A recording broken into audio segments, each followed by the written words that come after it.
i7 ગુજરાતનો અવાજ। નમસ્કાર દર્શક મિત્રો, i7 ન્યૂઝ ગુજરાતીની સાથે હું છું આપની સાથે પાયલ બામભણિયા। તો જોઈએ આજના મહત્વના સમાચાર। ગોવિંદગુરુ લીંબડી તાલુકાના પેથાપુર ગામે વિરાટ હિન્દુ સંમેલન પૂર્વ અધિક કલેક્ટર શ્રી SP મુનિયા સાહેબના અધ્યક્ષસ્થાને હિન્દુ સંમેલન સમિતિ પેથાપુર મંડળ દ્વારા યોજવામાં આવ્યું। સૌપ્રથમ ગામમાં રેલી સ્વરૂપે કળશ યાત્રા કાઢી મૂળ સ્થાને આવ્યા હતા અને દીપ પ્રગટાવી કાર્યક્રમ ખુલ્લો મૂકવામાં આવ્યો હતો। બારીકીઓ દ્વારા પ્રાર્થના ગીત, સ્વાગત ગીત ગાઈ અને સૌનું સ્વાગત કરવામાં આવ્યું હતું। સંમેલનના અધ્યક્ષ તરીકે પૂર્વ અધિક કલેક્ટર શ્રી SP મુનિયા સાહેબની નિમણૂક કરવામાં આવી હતી। આજુબાજુના ગામોના ભારે માત્રામાં સંખ્યા મળી હતી।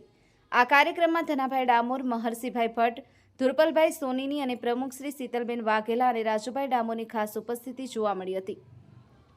મીડિયા દ્વારા બાઇટ મેળવવાની સવાલો પૂછવાની કોશિશ કરી, પરંતુ સંઘના આયોજકો દ્વારા બાઇટ આપવાની ના પાડી હતી।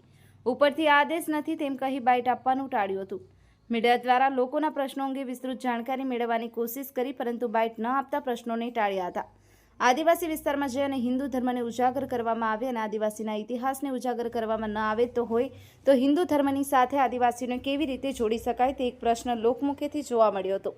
આદિવાસીઓનો હિન્દુ મેરેજ એક્ટ હેઠળની જોગવાઈઓ સાથે પણ કોઈ સુસંગતતા જોવા મળતી ન હતી। Kalubhai Damor, i7 news Gujarati, Dahod.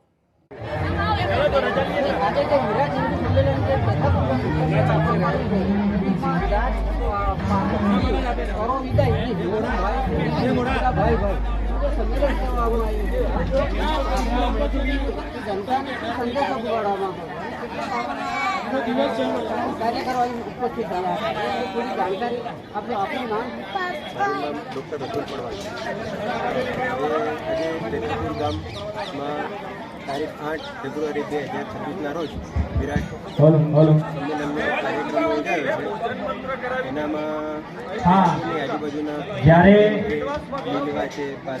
ભોજન પીરસાતું હોય ત્યારે અહીંયાથી હું ભોજન મંત્ર કરાવું છું। ત્યાર પછી એક જ ઉદ્દેશ્ય છે કે દરેકે પોતાનું ભોજન આરોગવાનું છે, એટલે હું હમણાં જ ભોજન મંત્ર કરાવી દઉં છું। એના સિવાય બીજું કશું જ નહીં।